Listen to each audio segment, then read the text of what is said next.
Assalamualaikum warahmatullahi wabarakatuh. Pada video kali ini kita akan mempelajari aplikasi biologi sel dalam teknik cloning, kultur jaringan, dan in vitro fertilization.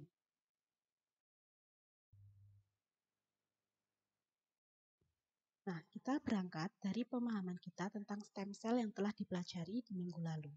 Organisme klon dan stem cell dalam riset dasar dan aplikasinya. Kita telah mengetahui bahwa stem cell adalah sel yang relatif tidak terspesialisasi, dapat mereproduksi dirinya sendiri, dan dalam kondisi yang sesuai berdiferensiasi menjadi sel khusus, baik satu atau berbagai jenis sel. Stem cell juga memiliki potensi besar untuk meregenerasi jaringan yang rusak. Dalam perkembangan biologi sel, ilmuwan telah menyelidiki apakah sel yang terdiferensiasi dapat menghasilkan keseluruhan organisme. Dengan kata lain, apakah mungkin kita dapat mengkloning suatu organisme. Pada gambar sebelah kanan, kalian dapat melihat bagaimana stem cell itu dapat mempertahankan populasi dari stem cell itu sendiri ataupun berdiferensiasi menjadi banyak sel-sel yang terspesialisasi.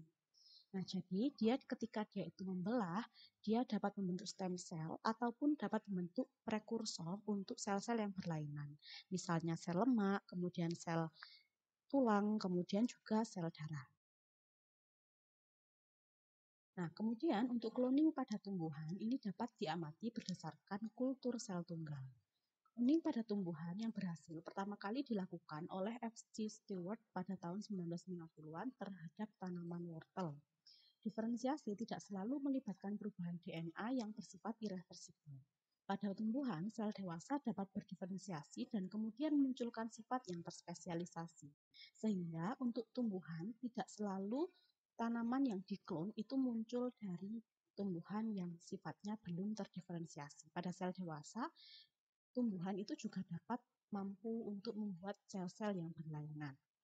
Setiap sel dengan potensi ini disebut dengan sel totipotensi. Di gambar sebelah kanan ini dapat kalian lihat percobaan yang dilakukan untuk mengklon tanaman wortel. Jadi yang pertama dilakukan adalah membuat cross section atau irisan melintang dari akar wortel. Kemudian dari irisan melintang tersebut dibuat fragmen-fragmen kecil. Nah, fragmen-fragmen tersebut kemudian dikultur dalam medium nutrien. Kemudian untuk pengadukan itu dapat menyebabkan single cell atau sel-sel tunggal itu terpisah satu sama lain ke dalam larutan. Sel-sel tunggal yang telah bebas dalam suspensi kemudian mulai melakukan pembelahan karena di sekelilingnya banyak nutrisi. Kemudian akan terbentuk embryonic plant atau tanaman embrionik yang berkembang dari kultur sel tunggal. Nah, setelah itu tanaman embrionik ini kemudian ditransfer ke dalam suatu medium agar sehingga terbentuk planlet atau tanaman kecil. Setelah terbentuk planet dan planet ini berkembang dengan sempurna, maka dia dapat ditransfer ke tanah sehingga berkembang membentuk tanaman yang dewasa. Nah, pembahasan lebih lanjut tentang totipotensi, reproduksi vegetatif, dan kultur jaringan adalah sebagai berikut. Pada organisme multiseluler, setiap sel yang dapat membelah secara aseksual menghasilkan klon dari organisme asli disebut bersifat totipotensi. Totipotensi biasanya berhubungan dengan jaringan meristem, namun pada beberapa tumbuhan, beberapa sel dapat berdiferensiasi dan menjadi meristematik kembali.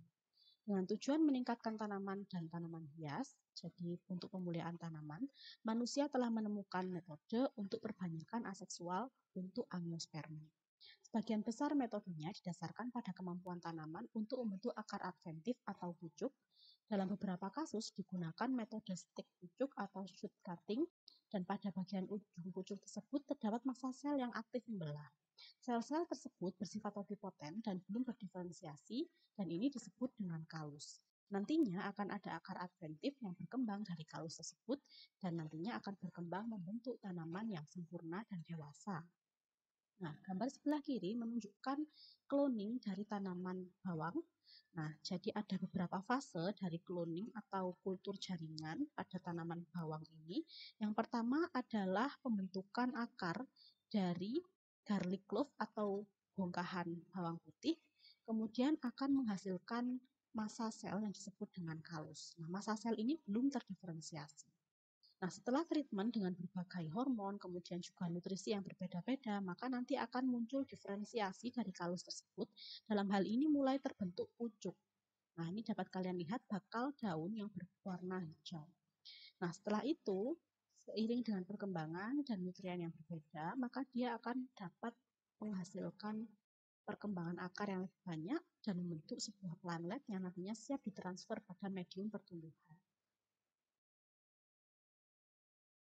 Cloning tanaman digunakan secara luas di bidang pertanian. Untuk tanaman seperti anggrek, cloning adalah satu-satunya sarana budidaya yang praktis secara komersial.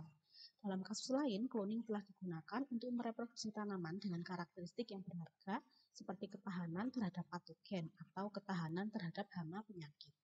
Nah, di gambar bawah ini dapat kalian lihat step by step atau langkah-langkah untuk cloning pada tanaman anggrek. Jadi pertama-tama tanaman anggrek ini diambil jaringannya, dalam hal ini pada batang.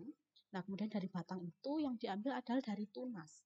Karena di sini yang memiliki sifat meristematik sehingga nantinya akan mudah sekali untuk berkembang atau melakukan pembelahan. Nah, setelah dari tunas ini diambil, nanti akan dibuat kalus atau sel-sel yang belum berdiferensiasi tadi.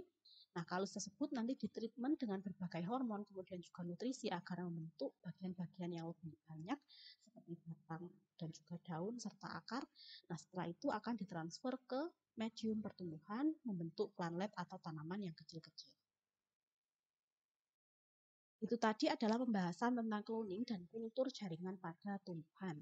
Nah, kita sekarang membahas cloning pada sel hewan. Dalam hal ini adalah percobaan nuclear transplantation atau transplantasi nukleus. Nah, apakah sel hewan yang telah terdiferensiasi itu memiliki kemampuan totipotensi seperti pada tumbuhan? Nah, jawabannya dapat dilihat dari prosedur transplantasi nukleus. Ini dilakukan dengan menghilangkan nukleus dari sel telur yang belum terbuahi dan menggantikannya dengan nukleus yang telah terdiferensiasi. Pada percobaan nuclear transplantation ini dilakukan pada ranah PPNs atau katak oleh Briggs dan kawan-kawan pada tahun 1950-an serta pada Xenopus laevis oleh Gurdon dan kawan-kawan pada tahun 1970. Nah, untuk gambar sebelah kanan ini menunjukkan eksperimen yang dilakukan oleh Gurdon dan kolega terhadap katak Xenopus laevis. Nah, jadi pada percobaan ini, ada beberapa tahapan. Yang pertama adalah memberi perlakuan sel telur dari katak dengan sinar UV. Hal ini dilakukan untuk merusak atau menghilangkan inti sel yang ada di dalamnya. Nah, setelah sel telur ini kehilangan inti sel, maka akan dilakukan transfer inti sel dari dua macam sel, yaitu sel yang pertama ini didapatkan dari embrio. Nah, jadi di sini memiliki sifat yang masih banyak melakukan pembelahan karena dia less differentiated atau kurang terdiferensiasi. Nah, kemudian juga percobaan yang lain itu menggunakan sel yang telah terdiferensiasi sempurna, dalam hal ini diambil dari sel intestin atau usus. Nah, kemudian akan dilihat bagaimana pengaruhnya. Nah, jika donor nukleus itu berasal dari embrio, dalam hal ini sel yang belum terdiferensiasi, maka nantinya akan terbentuk embrio yang mampu berkembang menjadi kecebong atau individu kecil yang sempurna. Sedangkan jika inti sel itu tadi didapatkan dari donor yang merupakan sel yang telah terdiferensiasi, maka embrio yang berkembang itu nantinya kurang dapat bertahan hidup dan membentuk tadpole atau kecebong seperti halnya pada percobaan yang pertama tadi.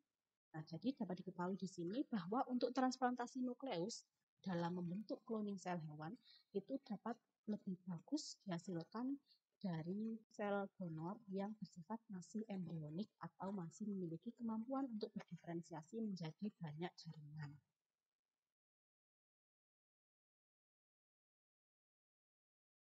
Kemudian ada dua macam cloning, yaitu cloning yang bersifat reproduktif dan cloning yang bersifat terapeutik. Nah, tadi yang telah kita bahas, misalnya cloning pada katak, kemudian juga ada yang kalian ketahui cloning pada domba, itu adalah cloning yang bersifat reproduktif. Cloning reproduktif melibatkan penciptaan hewan yang secara genetik identik dengan hewan donor, dalam hal ini donor nukleus, melalui transfer inti sel somatik.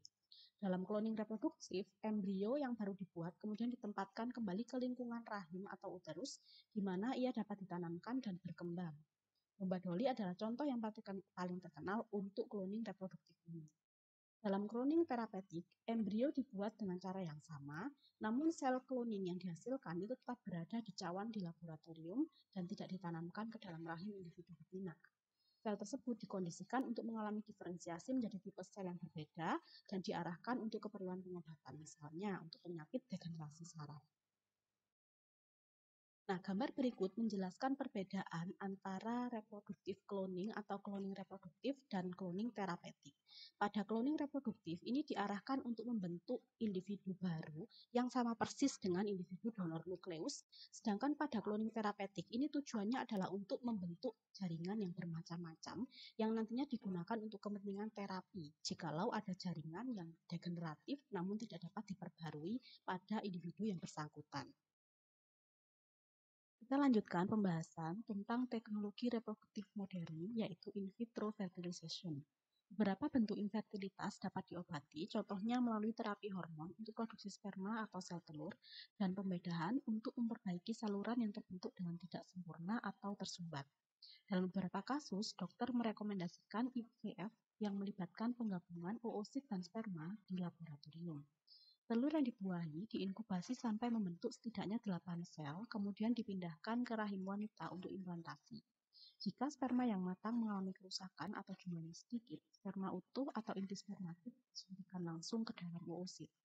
Meskipun ini relatif mahal, prosedur IVF telah memungkinkan lebih dari 1 juta pasangan untuk hamil dan mendapatkan anak. Di gambar sebelah kanan, ini kalian dapat melihat bagaimana IVF dilakukan. Jadi di sini diperantarai dengan membuat fertilisasi yang terbantu. Jadi di sini ada suatu oosit dan kemudian disuntikkan satu sel sperma. Nah, nanti dimungkinkan di sini jadi pembuahan dan nantinya dilanjutkan pada lingkungan laboratorium untuk membentuk embrio yang selanjutnya ditanamkan ke dalam uterus. Nah, berikut ini adalah step by step atau langkah-langkah untuk IVF. Yang pertama adalah pre-stimulation treatment atau treatment untuk menstimulasi pembentukan sel telur. Nah, kemudian di sini ada monitoring untuk perkembangan folikel, kemudian oosit maturation NHCG, jadi di sini pematangan oosit dan juga produksi hormon HCG. Nah, kemudian dilakukan pemanenan oosit dari indung telur yang telah distimulasi. Nah, kemudian folikel di sini dikeluarkan dari saluran, kemudian dilakukan juga pembiusan secara intravena. Kemudian di sini juga ada prosedur untuk meminimalisir injuri atau cedera dan juga infeksi. Jadi prosedur ini relatif aman. Nah, kemudian ini dari sisi pemanenan oositnya. Dari sisi pemanenan semen itu sendiri juga dapat dilakukan. Jadi pertama dilakukan semen collection. Nah, kemudian di sana dilakukan pemilihan sel-sel sperma yang paling sehat. Nah, kemudian dilakukan embriologi lab procedure. Jadi di sini untuk membuat embrio, nantinya sel telur dan sperma akan dipertemukan dan difertilisasikan. Kemudian yang sudah berhasil pindahkan ke dalam medium. Nah, setelah itu dari berhasilnya embrio tersebut berkembang akan ditransfer ke dalam uterus wanita yang bersangkutan. Sekian review dari pertemuan kita hari ini, semoga bermanfaat. Jika ada yang ingin didiskusikan, dapat dilakukan pada forum yang tersedia. Wassalamualaikum warahmatullahi wabarakatuh.